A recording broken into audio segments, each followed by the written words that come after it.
I've pissed, sun-kissed, and I'm ready for this. Now, an important part of any podcast is establishing what exactly your podcast is going to be, and I normally would expect that to be in episode 1. Why am I wearing my headphones?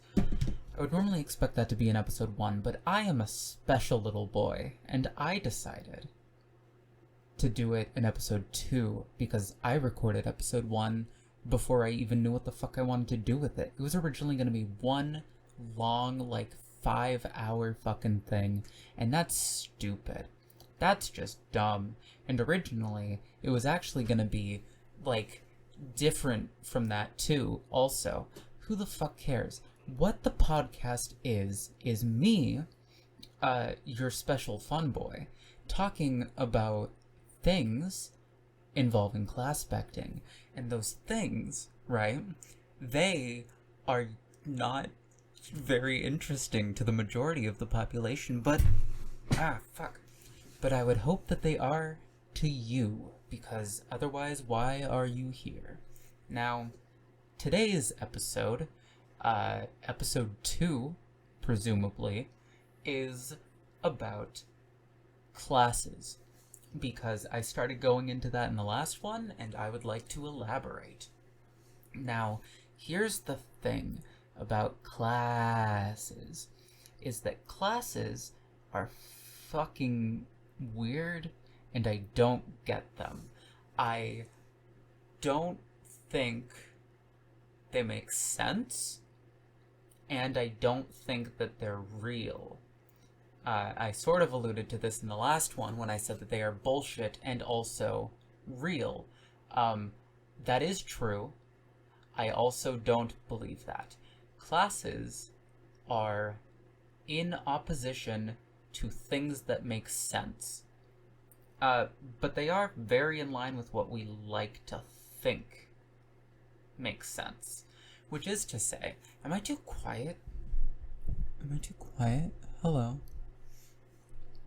Now, that is to say that if you are someone with a class, which is supposedly all people, then you do the thing with your aspect in a certain way. And that is really interesting, because that's stupid. I've mentioned thousands of times all over the cosmos that is stupid, because people do lots of things, and so it's instead of a what you do, it's a tendency. What is your tendency? Mine is to ramble for just a fucked up amount of time and to fucking post it on the internet because I'm a special boy. But that's not the only thing I do.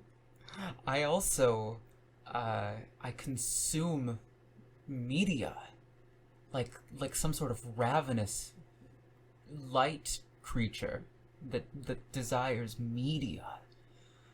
But I don't know, I do a lot of things. I love through light.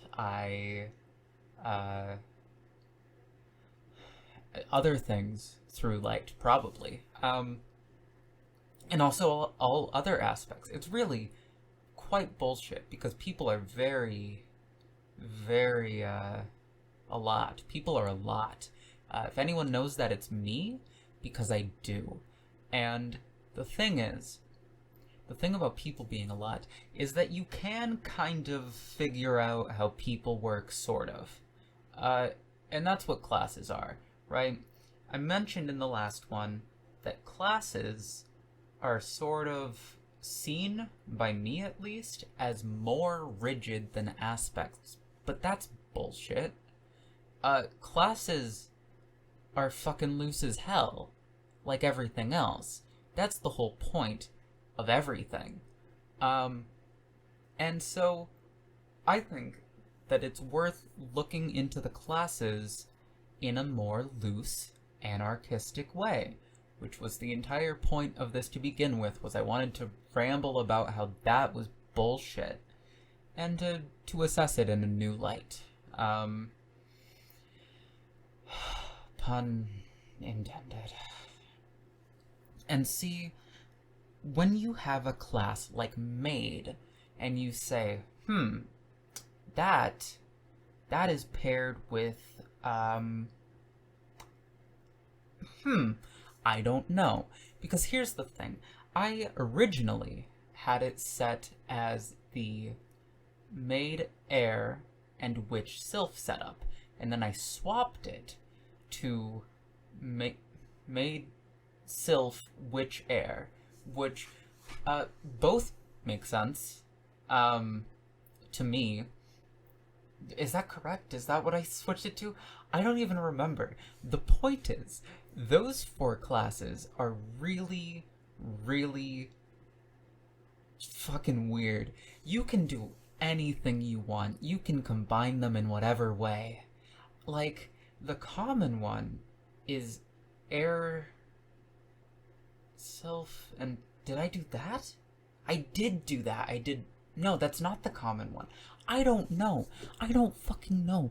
Nobody knows what is going on with those 4 classes. Everyone is just guessing. Because Hussey was like, yo, thieves and rogues? Yeah.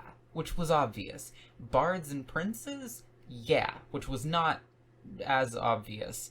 And then knight and page people, I think that was confirmed at some point, but that's just sort of also makes sense because of the whole Batman and Robin thing, right? And then mages and seers just make a lot of sense. It's all sensical. But then you have maids, right? Maids and sylphs and witches and heirs. And I don't know what the fuck to do with these classes because they all do things. And when things do things, and a lot of things, it's really easy to see them as doing one thing when they could be doing another thing. And you can reframe things. I talked about reframing your past. Well, it's really easy to reframe an entire class as something if that makes more sense to you. And that has made me think about those other classes, where if not for Hussey saying, yes, rogue and thief are pairs, and prince and bard and all of that, would we have even made the connection of pairs? Or would it have all just sort of been a blob, where aspects are kind of just a blob? I have this whole thing called triangle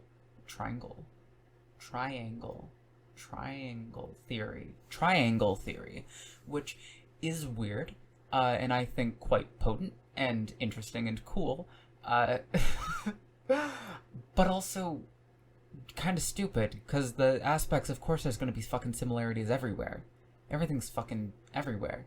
But also, categories are fun, and I think those are some good categories. I barely even feel comfortable taking credit for it because I was kind of just drawing shapes on the wheel and happened to discover that that one kind of made sense. And then I kept trying to expand upon it, like, okay, and then the ones adjacent, they're like, what's up with them?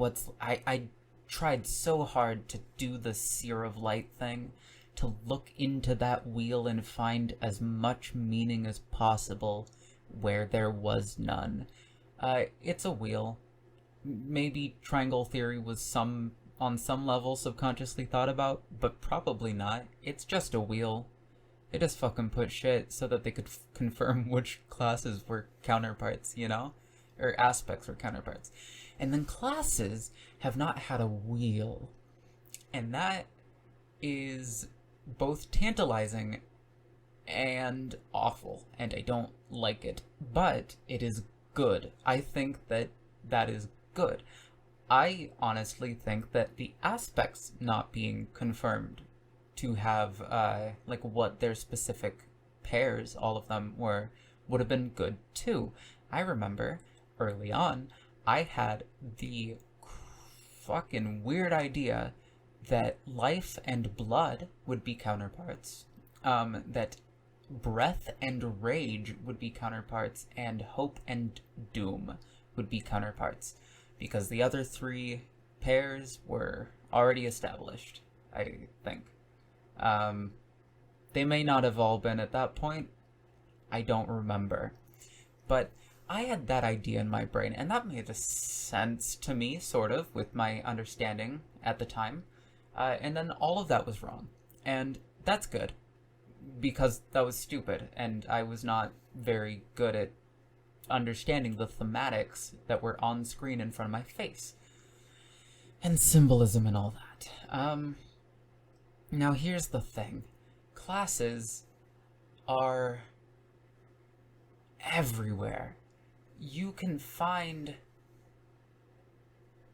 Nothing I'm saying is real. Ignore this. I'm gonna cut it out, maybe. Probably not.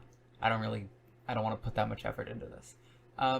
So, thieves, for instance, I've got this whole thing about, oh, they steal, and they need it, and they want it so bad, so they keep going, and then it's a cycle and shit, and then maybe they become satisfied, right? They become satisfied, and then they've got like their nice little hoard. And yeah, but what if a thief decides that they're just comfortable having what they have? Okay, well that's a hoard at a lower standards. Rather than reaching their unreasonably high standards and staying there, they have lowered their standards and are satisfied with where they're at. That's cool. But what if it's not like that at all? What if in lowering their standards, they are no longer a thief? What if in lowering their standards and being happy with what they have, it becomes something else?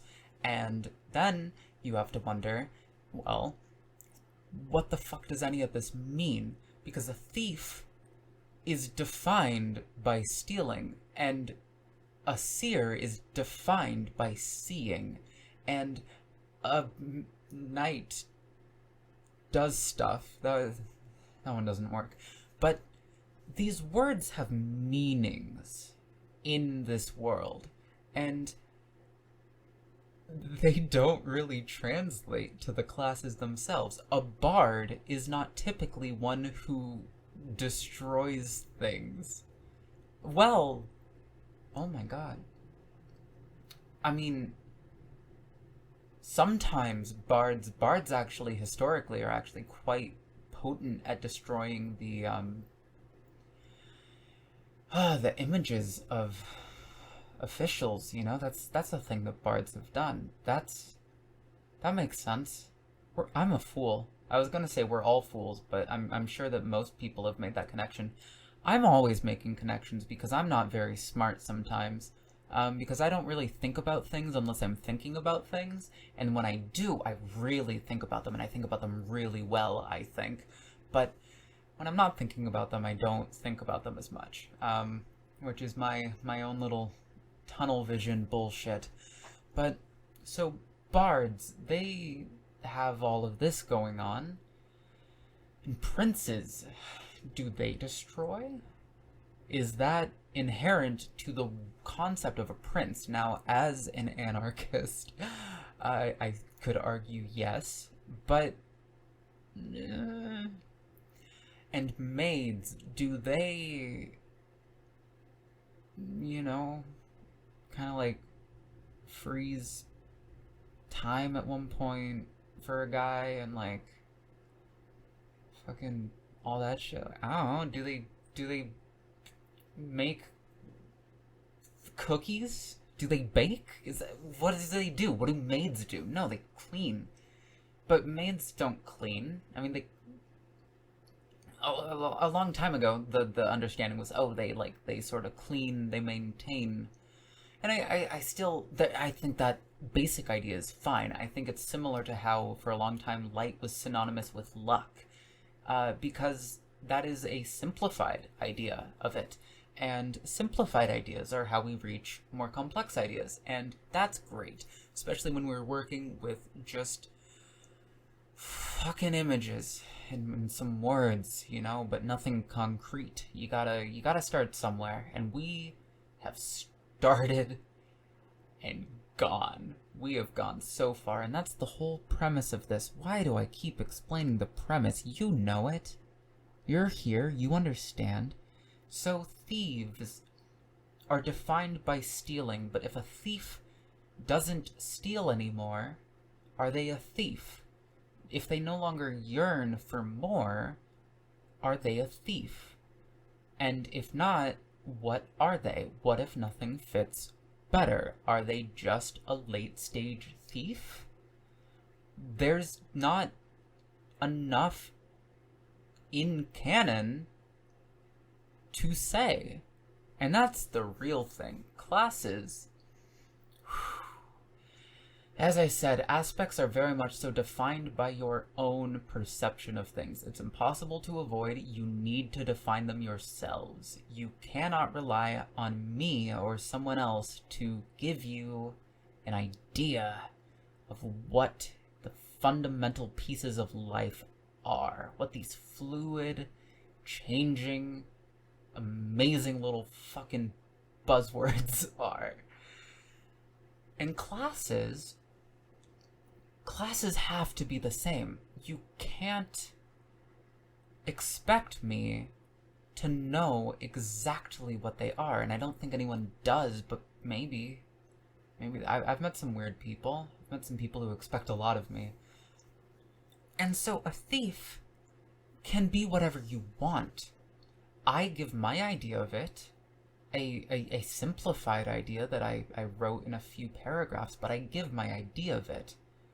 But I don't know. I don't know any better than you do if you've put thought into it, because I'm just putting thought into it, and I'm doing what makes sense to me. But my guide has 400 notes, maybe? I don't know. I haven't checked in actual years. I know I have like 300 followers.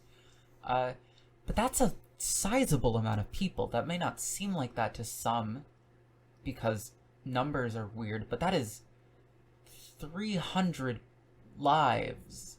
300 people who decided they want to follow my blog. And that means they probably read the guide. I can't say for certain, but I'd sure expect it, and probably thousands more have read it. And it's weird that my ideas can impact people that much, can spread that far. That is a concept that is very important to me as a light player. Which I'm sure I've talked about somewhere. I am obsessed with the idea of spreading ideas, really, is what it is. I am obsessed with the idea of having an idea that makes it to other people and then propagates inside of their little brains and expands like a fucking water bear. Were they water bears? Is that what they were?